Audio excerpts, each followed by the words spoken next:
नमस्कार दोस्तों, आपका एक बार फिर से स्वागत है आपके अपने यूट्यूब चैनल नवीन मलिक हरियाणवी पर। दोस्तों, आज फिर हम आपके लिए हरियाणा जीके की एक और बेहतरीन क्लास लेके आए हैं, मध्यकालीन हरियाणा पार्ट 2। पार्ट 1 हम पहले ही अपलोड कर चुके हैं। अगर आपने पार्ट 1 अब तक नहीं देखा है तो जल्दी से यूट्यूब पे जाके पार्ट 1 देख लीजिए। और दोस्तों, अगर आपने हमारे टेलीग्राम ग्रुप और व्हाट्सएप ग्रुप ज्वाइन नहीं किए हैं तो जल्दी से उनको ज्वाइन कर लीजिए। डिस्क्रिप्शन में मैं आपको लिंक दे दूँगा। दोस्तों, उनसे फ़ायदा क्या होगा कि आपको डेली की जो ये वीडियोज़ हैं इनकी पीडीएफ भी डेली मिलती रहेंगी। और हम अपनी जो इम्पोर्टेंट वीडियो है प्रत्येक वीडियो हम ग्रुप में डालते रहते हैं, तो आपको पर डे वीडियोज़ मिलती रहेंगी। तो दोस्तों, चलिए स्टार्ट करते हैं मध्यकालीन हरियाणा पृथ्वीराज चौहान से।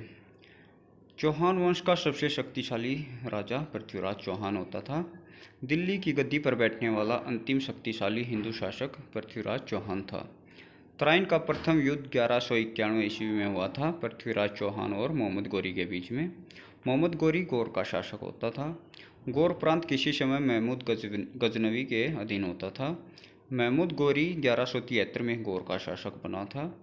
नेक्स्ट है, मोहम्मद गोरी ने 1175 में मुल्तान पर आक्रमण किया। इसने 1178 में पाटन, जो कि गुजरात में पड़ता, नामक स्थान पर आक्रमण किया। पाटन का शासक भीम सेकंड था। इसने इस युद्ध में मोहम्मद गोरी को हरा दिया था। नेक्स्ट है, भीम सेकंड का दूसरा नाम मूलराज था, मूलराज सेकंड था।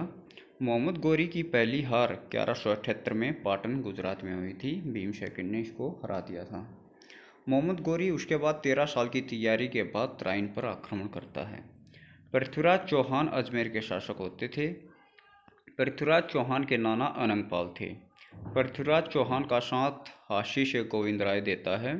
राजा जयचंद गढ़वाल वंश के शासक थे, ये भी पृथ्वीराज चौहान का साथ देते हैं।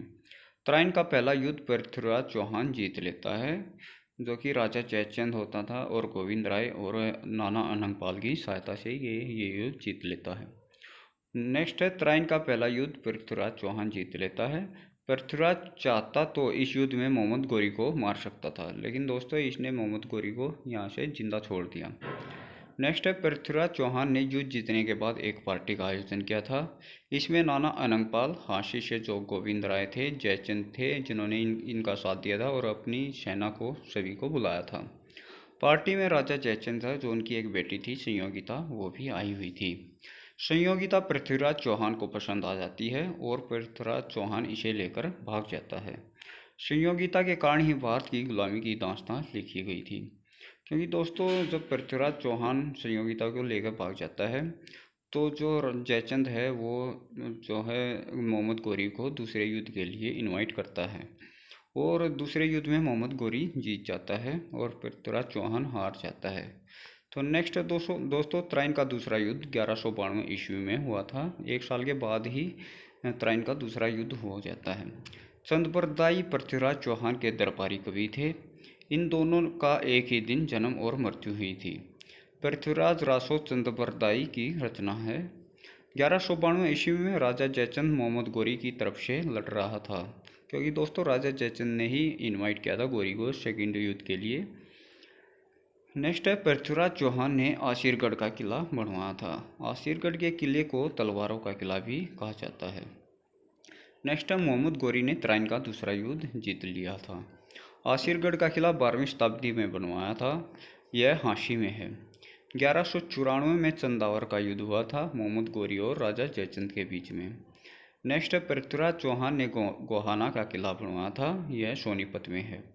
नेक्स्ट है, तराइन का तीसरा युद्ध 1215 में हुआ था। यह इल्तुतमिश और यल्दोज और क्वाचा के बीच में हुआ था। इल्तुतमिश ने इस युद्ध को जीत लिया था। जो यल्दोज और क्वाचा होते थे मोहम्मद गोरी के सेनापति थे। नेक्स्ट है, 13वीं शताब्दी। 13वीं शताब्दी में रजिया सुल्तान का महत्वपूर्ण योगदान था। नेक्स्ट, तो चलिए दोस्तों, रजिया सुल्तान गुलाम वंश की शासिका थी। रजिया सुल्तान का शासनकाल 1236 से 1240 तक माना जाता है। यह दिल्ली की गद्दी पर बैठने वाली पहली और अंतिम हिंदू शासिका होती थी। रजिया सुल्तान के समय दो व्यक्तियों का अहम योगदान था, याकूत और अल्तुनिया का। तो दोस्तों, याकूता रजिया सुल्तान से प्यार करता था, परंतु रजिया अल्तुनिया से प्यार करती थी, वो याकूत से प्यार नहीं करती थी। किंतु जो अल्तुनिया रजिया से प्यार नहीं करता था। तो ये मैटर बिल्कुल ही फंसा हुआ था दोस्तों। जो है रजिया सुल्तान उसके बाद अल्तुनिया को बठिंडा का सूबेदार बना देती है और याकूत को आमिर ए आखुर, जो कि उसमें एक महत्वपूर्ण पद होता था घोड़ों का सरदार, वो बना देती है। क्योंकि दोस्तों रजिया सुल्तान को पता था कि याकूत अल्तुनिया को मार सकता है, इसलिए उसने याकूत को एक अच्छा पद दे दिया, लालच दे दिया और उसको घोड़ों का सरदार बना दिया, अमीर आखुर का पद दे दिया और अल्तुनिया को जो है याकूत से दूर भेज दिया बठिंडा का सूबेदार बना के। और नेक्स्ट है उसके बाद रजिया सुल्तान अल्तुनिया से मिलने पंजाब चली गई थी। रजिया सुल्तान के भाई का नाम बैराम शाह था। कैथल में बैराम शाह अपनी बहन रजिया सुल्तान को मार देता है। क्योंकि जो दोस्तों जो याकूत था उसको पता चल गया था कि रजिया ने अल्तुनिया से शादी कर ली है और जो याकूत था जो रजिया से प्यार करता था, इसलिए ये बात उसको अच्छी नहीं लगी। तो जो है याकूत बैराम शाह के पास जाता है और बैराम शाह को बोलता है कि तू कभी ज़िंदगी में राजा नहीं बन सकता। लेकिन बैराम शाह बोलता है कि कोई बात नहीं, मेरी बहन रानी है, मुझे कोई फ़र्क नहीं पड़ता। लेकिन याकूत उसको फिर दोबारा बोलता है कि तू तो कभी राजा नहीं बन सकता, लेकिन तेरी संतान भी कभी राजा नहीं बन सकती ज़िंदगी में, क्योंकि जो है अल्तुनिया है उसी की संतान ही राजा बनेगी। तो इस बात के बहकावे में आकर बैराम शाह ने कैथल में वो रजिया सुल्तान को मार दिया था।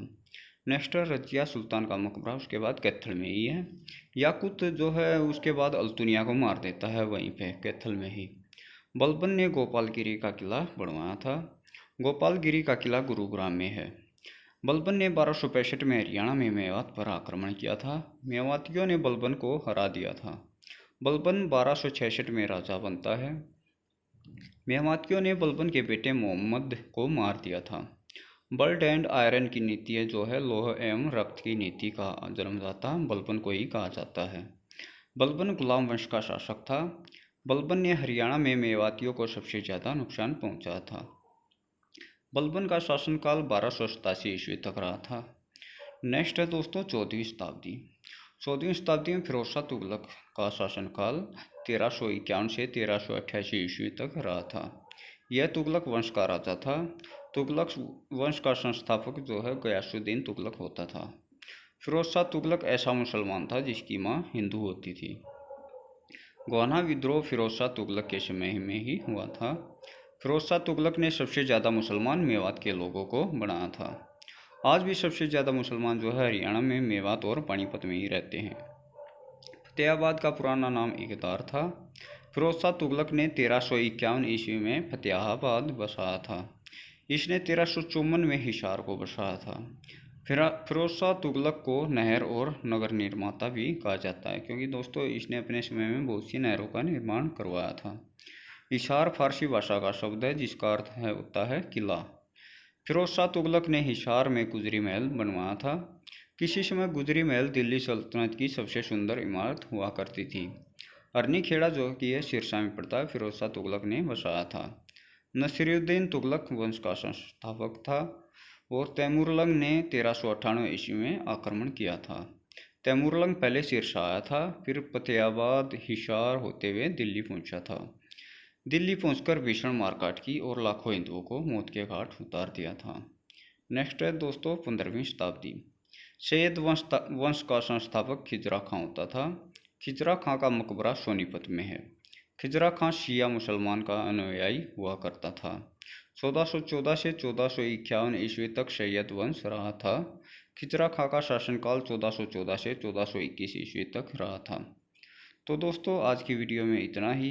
अगर आपको वीडियो अच्छी लगी हो तो वीडियो को लाइक कर देना और चैनल को सब्सक्राइब जरूर कर लेना, क्योंकि हरियाणा जीके की हम रेगुलर क्लास यहाँ पे डालते रहेंगे और कंप्लीट हरियाणा जीके कंप्लीट करवा देंगे, आपको रेगुलर क्लासेज मिलती रहेंगी।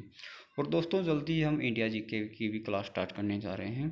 तो दोस्तों इसमें जो कि आपकी ग्राम सचिव है, पटवारी है, कैनाल पटवारी है, सभी एग्ज़ाम के लिए ये वीडियो बहुत ही हेल्पफुल रहेंगी। तो दोस्तों थैंक यू फॉर वाचिंग और चैनल को सब्सक्राइब जरूर कर लेना। थैंक यू फॉर दोस्तों।